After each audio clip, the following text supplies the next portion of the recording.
దేశవ్యాప్తంగా అనేక ప్రాంతాల్లో ఉండే కల్కి సినిమాలోని శంబల నగరాల్లో ఒక ప్రాంతం మన ఆంధ్ర రాష్ట్రం విశాఖపట్నంలోనే ఉందని శంబల్ నగరి రమేష్ తెలిపారు. నెల్లూరులోని నివాసంలో విలేకరుల సమావేశం ఏర్పాటు చేసి మాట్లాడుతూ శంబల ప్రాంతాల్లో యోగులు ఋషులు ఏళ్ల తరబడి తపస్సు చేస్తున్నారని అన్నారు.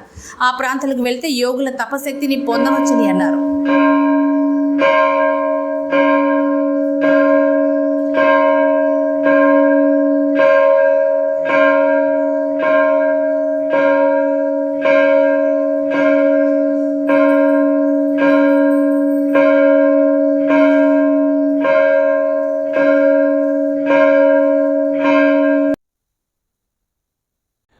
ఈ మధ్య కల్కి సినిమా వచ్చినప్పటి నుంచి చాలామందికి శంబల లేకపోతే శంబల్ నగరి అంటే ఏంటి అనే కుతూహలం చాలా ఎక్కువైందండి. చాలామంది మమ్మల్ని ఆ శంబల్ నగరి గురించి వివరించమని అడుగుతున్నారు. శంబల్ నగరి అంటే మన పురాతన ఋషులు వీళ్ళందరూ వారి తపశ్శక్తిని ఒక స్థానంలో, అంటే ఒక ఆశ్రమం అనుకోండి, లేకపోతే ఒక ప్రదేశం అనుకోండి, మన ఋషుల తపశ్శక్తి ఎక్కడైతే శాశ్వతంగా ఉంటుందో ఆ ప్రదేశాన్ని శంబల నగరి అంటారు. కొంతమంది దీన్ని శంబాల నగరి అంటారు, లేకపోతే శంబల గ్రామం అంటారు, లేకపోతే శంబల అంటారు. ఒక్కొక్క ఊర్లో ఒక్కొక్కలాగా పిలిచినా కూడా శంబల్ నగరి అంటే ఏంటంటే మన సనాతన ఋషుల తపశ్శక్తి శాశ్వతంగా ఉండే చోటు శంబల నగరి అండి. ఇప్పుడు ఇలాంటి శంబల్ నగర్లు భారతదేశంలో లక్షల కొద్దీ ఉండేటివి. ఈ శంబల్ నగర్కి ఎవరైతే వెళ్తే వారికి అక్కడ తపస్సు చేసుకున్న ఋషుల తపశ్శక్తి వీరు పొందొచ్చు. అంటే మీరు వెళ్ళారనుకోండి, అక్కడికి మీరు ఏ తపస్సు చేయని అవసరం లేకుండా అక్కడికి వెళ్ళడం వల్ల ఆ ఋషుల తపశ్శక్తి మీకు అందుతుంది. శంబల్ నగరి అనేది ఒక ఋషి ఏర్పరుస్తారు. ఎందుకు ఏర్పరుస్తారు అంటే వారు జీవితాంతం చేసిన తపస్సుని సమాజానికి అందించడానికి వాళ్ళు ఆ ప్రాంతాన్ని ఏర్పాటు చేస్తారు. అంటే ఆ ఋషి ఒక సంవత్సరం తపస్సు చేయొచ్చు, 20 సంవత్సరాలు తపస్సు చేయొచ్చు, 100 సంవత్సరాలు తపస్సు చేయొచ్చు. కానీ ప్రతి మనిషికి కూడా ఒక వయసు, ఒక లిమిటేషన్ అనేది ఉంటుంది. ఆ తర్వాత వారు అక్కడ శరీరంతో ఉండలేరు. ఆ మొత్తం ప్రదేశాన్ని వారు తపశ్శక్తితో వారు చార్జ్ చేయడం వల్ల అక్కడికి ఎవరు వెళ్ళినా కూడా, ఎప్పుడు వెళ్ళినా కూడా ఆ తపశ్శక్తి అక్కడికి వచ్చిన వారికి అందేలాగా చేసే ప్రదేశాన్ని శంబల్ నగరి అంటారు. ఇవాళ శంబల్ నగర్ హిమాలయాల్లో ఉన్నాయా అంటే ఉన్నాయి.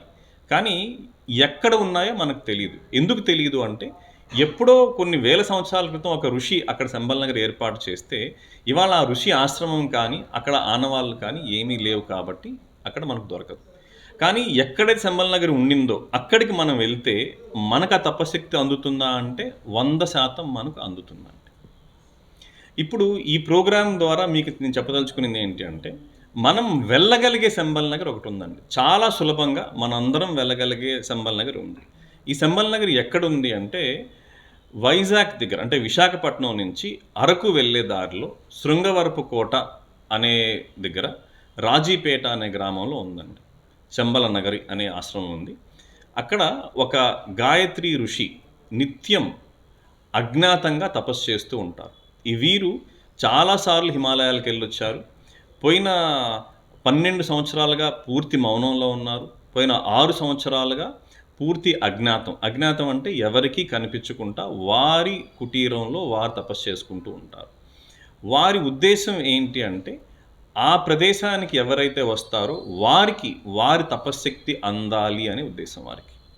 దీనికోసం అక్కడ వారు ఏం చేశారంటే, ఇప్పుడు ఈ మహర్షి ఇవాళ తపస్సు చేస్తున్నారు, నిరంతరం తపస్సు చేస్తున్నారు, రాత్రి పగలు అనేది లేకుండా, నిద్ర లేకుండా తపస్సు చేస్తున్నారు వారు. కానీ వీరు కూడా ఏదో ఒకరు శరీరం అనేది వదిలేయాల్సిందే. ఎందుకంటే మనుషులు కాబట్టి వారు వదిలేయాలి. వీరు వదిలేసిన తరువాత కూడా ఆ తపశ్శక్తి అనేది అందరికీ అందాలి అని ఏం చేస్తున్నారంటే అక్కడ ఒక 9 అడుగులు 1800 కేజీల పంచలోహ విగ్రహం, గాయత్రీ మాత పంచలోహ విగ్రహాన్ని స్థాపించి ఆ విగ్రహంలో వీరి తపశ్శక్తిని దారపోస్తున్నారు. మీలో ఎవరైనా కూడా ఆ ఋషి తపశ్శక్తి మేము పొందాలి అనుకున్నవారు నేరుగా ఈ ఆశ్రమానికి వచ్చి, మళ్ళీ చెప్తున్నాను, రాజీపేట, శృంగవరపు కోట, విశాఖపట్నం నుంచి అరకు వెళ్ళే రోడ్లో ఉంటుందండి. ఆ ఆశ్రమానికి వచ్చి మీరు కానీ ఆ విగ్రహాన్ని తాకినట్టయితే, స్పర్శిస్తే ఆ తపశ్శక్తి అనేది మీకు వస్తుంది. ఇక్కడ ఎవరన్నా రావచ్చండి, ఏ కులం, ఏ మతం, ఏ ప్రాంతమైన వాళ్ళైనా రావచ్చు. స్త్రీ పురుషులు ఈ భేదం ఏమీ లేదు.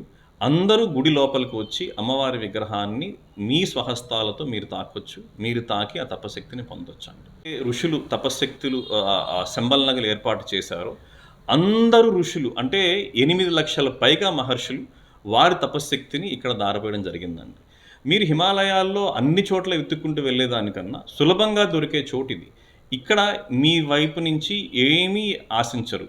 మిమ్మల్ని వట్టి చేతులతో రండి, దైవశక్తితో వెళ్ళండి అని చెప్పి అడుగుతారు. అంటే మీరు వచ్చేటప్పుడు అక్కడికి మీరు పూలు కానీ పళ్ళు కానీ అలాగే దక్షిణ కానీ ఏమీ తీసుకురావాల్సిన అవసరం లేదు.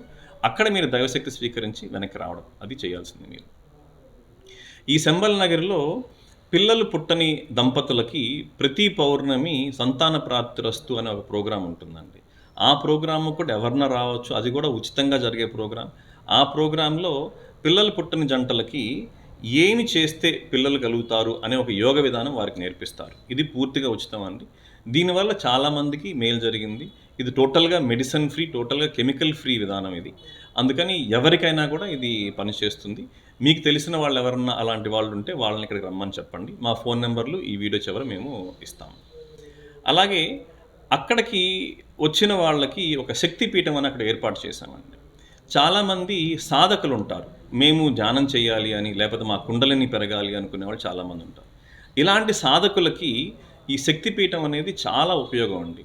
ఈ శక్తిపీఠాన్ని అక్కడ మహర్షి మన భారతదేశంలో ఉన్న అన్ని పుణ్య నదుల్లో నుంచి కూడా రాళ్ళు సేకరించి ఆ రాళ్లతో ఈ శక్తిపీఠాన్ని నిర్మించారండి.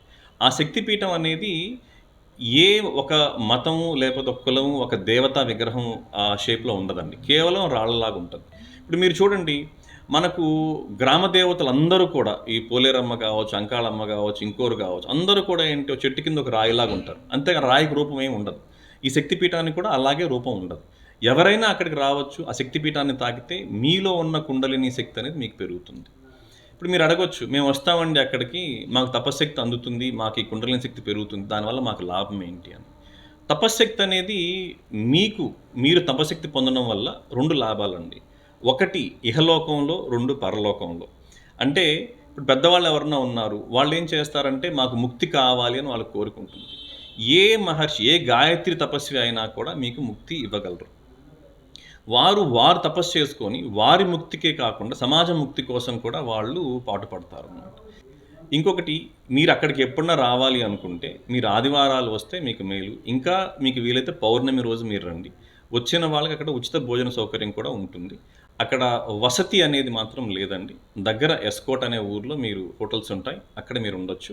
ఈ శంబల్ నగర్కి రావాలి అంటే విశాఖపట్నం స్టేషన్లో కానీ విశాఖపట్నం కాంప్లెక్స్లో కానీ మీరు దిగి అక్కడి నుంచి అరకు వెళ్ళే ఏ బస్ అయినా, శృంగవరపుకోట వెళ్ళే ఏ బస్ అయినా మీరు ఎక్కి రావచ్చు.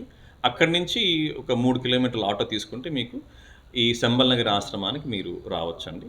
ఈ ఆశ్రమానికి ఎవరైనా ఎప్పుడన్నా రావచ్చు. ఉదయం శంబల్ నగరి రమేష్ అండి, నేను శంబల్ నగరి ఆశ్రమంలో ఎక్కువగా ఉంటాను. మీరు వచ్చినప్పుడు పౌర్ణమి రోజులు నేను అక్కడ ఎక్కువగా ఉంటాను. నేను లేకపోయినా కూడా అక్కడ నెల్లూరు నుంచి సేవకు వచ్చిన వాళ్ళు చాలామంది ఉంటారు. మీరు అక్కడికి ఎలా రావాలి అన్నా, అక్కడికి ఇంకా వేరే వివరాలకు ఏమన్నా కావాలి అంటే దయచేసి ఈ నెంబర్కి ఫోన్ చేసి తెలుసుకోగలరు.